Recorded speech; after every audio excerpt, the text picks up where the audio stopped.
So hello, welcome to another video. My name is Glenn, and in today's video we're going to be looking at the current coins of Hungary. So Hungary is a country in Eastern Europe.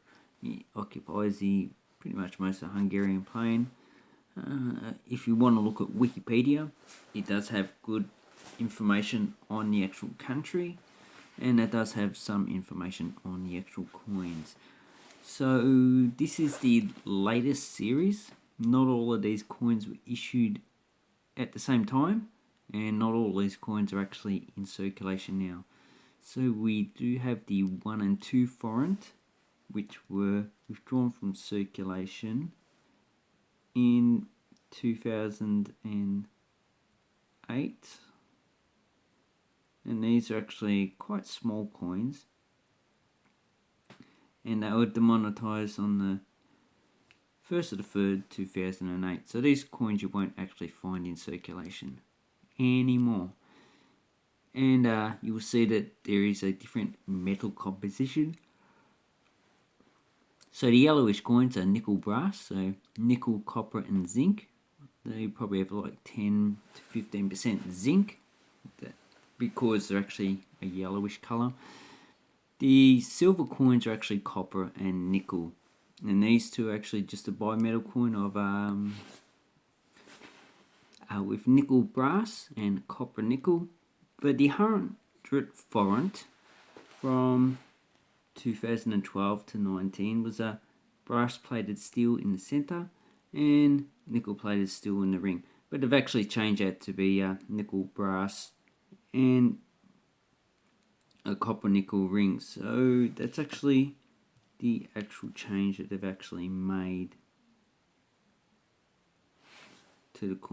And the actual earlier 100 forint was actually a larger coin that was made of nickel brass, and that coin I actually don't have, but the design is actually quite similar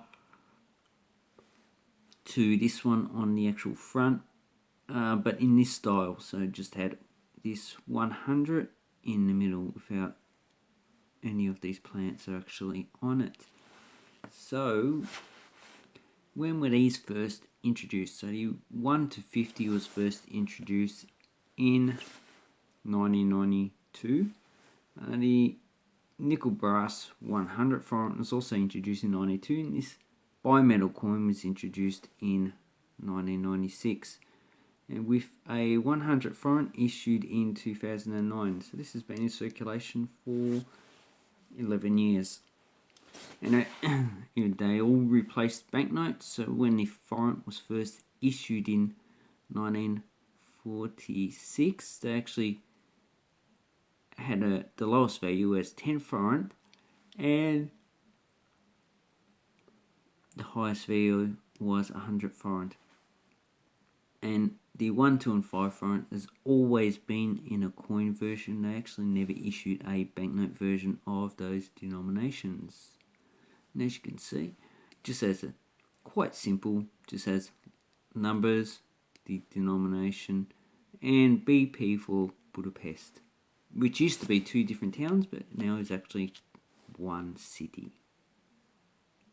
So the first thing you will notice is that the 1, the 10, and the 100 forint all have the coat of arms. And on the coat of arms we have the Arapad stripes, and these are actually stripes that are actually red and silver. And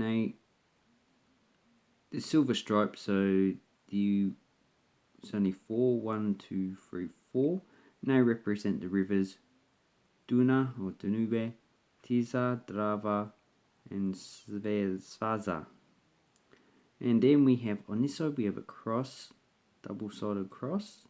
So that's supposed to be on a red base, and the cross is silver with on a crown. So there's actually a crown there, and it's actually on a hill, and it's supposed to represent Greater Fatra and Lesser Fatra. And on the top we have the actual crown, which is actually the Holy Crown of Hungary, or also the crown of St. Stephen's. And this one is actually a Byzantine crown.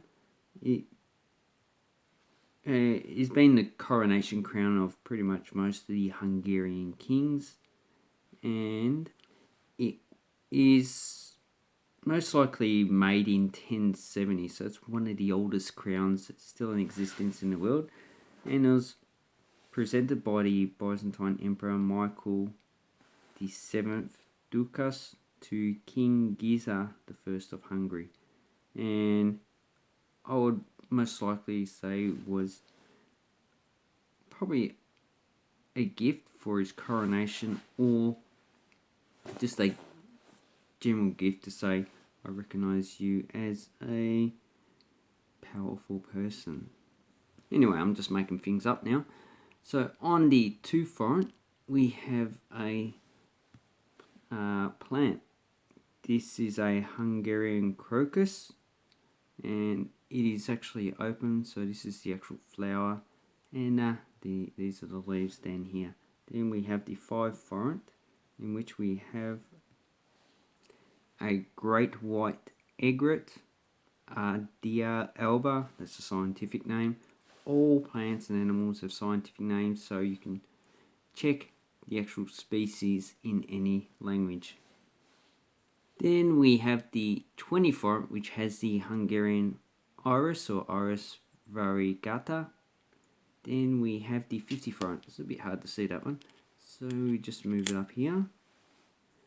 And this is a sucker falcon, and I've probably put on here probably because it has an important population in Hungary of this bird, but also it could be associated with the mythical Turul, an important bird that's associated with Hungarian mythology. Also with 50 forints, and you also get them in the 10, is that they actually also have commemorative coins. So if you go to Hungary, check your 50 forint coins for commemoratives, because they actually have quite a few. The last one is this year, 2020, and the first one is 2015. No, 2007. Ooh, sorry, I'm still looking at Numista for this information. And they also have commemorative 20 forints as well as commemorative 100 forints. And they also, no, they do not have any commemorative 200 forints in circulation. Talking about 200 forints, this one we actually have a bridge on it. And this is the Széchenyi chain bridge. I butchered that name. Széchenyi chain bridge. Now, I had problems actually pronouncing that. If anyone is of Hungarian descent, or they can speak Hungarian, please let me know if that is the correct pronunciation, which I don't think it actually is. So these are actually quite a nice series. I actually have been waiting to actually get them for a while. I've had them for a while, but I just have not made a video. So let's have a look at the reading on the side. Okay, so I've arranged these in the actual denomination values. So the 1 is plain, the 2 is reeded, 5 is plain.